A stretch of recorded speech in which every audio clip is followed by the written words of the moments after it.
जी अस्सलाम वालेकुम। अभी एक निजी टेलीविज़न के ऊपर ख़बर देखी कि वज़ीर आला पंजाब सरदार उस्मान बुज़दार साहब ने पंजाब हुकूमत का जो हेलीकॉप्टर है उसकी जो इंश्योरेंस करवाई है उसमें किसी किस्म की माली बेज़ाब्तगी है। ये इल्ज़ाम बिल्कुल दुरुस्त नहीं है। इसमें कुछ फैक्ट्स हैं जो आपके साथ शेयर कर देते हैं। एक तो ये नेशनल इंश्योरेंस कंपनी है जो कि गवर्नमेंट की कंपनी है, उससे ये इंश्योरेंस हुई है। पहले भी उसी से ये इंश्योरेंस हुई थी और इस दफ़ा भी उसी से ये इंश्योरेंस हुई है। क्योंकि बाई लॉ आप किसी प्राइवेट कंपनी से इंश्योरेंस नहीं करवा सकते, गवर्नमेंट का जो हेलीकॉप्टर है उसको नेशनल इंश्योरेंस कंपनी से ही आपने करवाना है।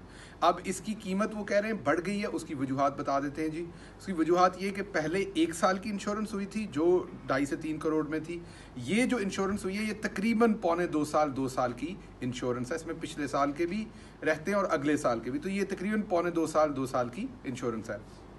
और उसके साथ साथ डॉलर जो है वो कितना अप्रिशिएट हुआ, रुपी डेप्रिशिएट हुआ, उससे भी फ़र्क पड़ा है जो इसकी ओवरऑल कीमत है। लेकिन बहरहाल इसमें जो असल मुद्दे की बात है वो ये है कि ये इंश्योरेंस नेशनल इंश्योरेंस कंपनी से हुई जो कि एक सरकारी इंश्योरेंस कंपनी है, तो इसलिए इसमें बेज़ाब्तगी जो है वो होने की कोई चांस नहीं है। ये गवर्नमेंट का इदारा है, एक जेब से पैसे दूसरी जेब में गए हैं। इसको इस तरीके से इसको रिपोर्ट करना, इसकी इन्फॉर्मेशन आपको वापस देनी थी ताकि इस इन्फॉर्मेशन को करेक्ट कर लिया जाए और गलत इन्फॉर्मेशन ना दी जाए। आप सबका बहुत शुक्रिया। पाकिस्तान जिंदाबाद।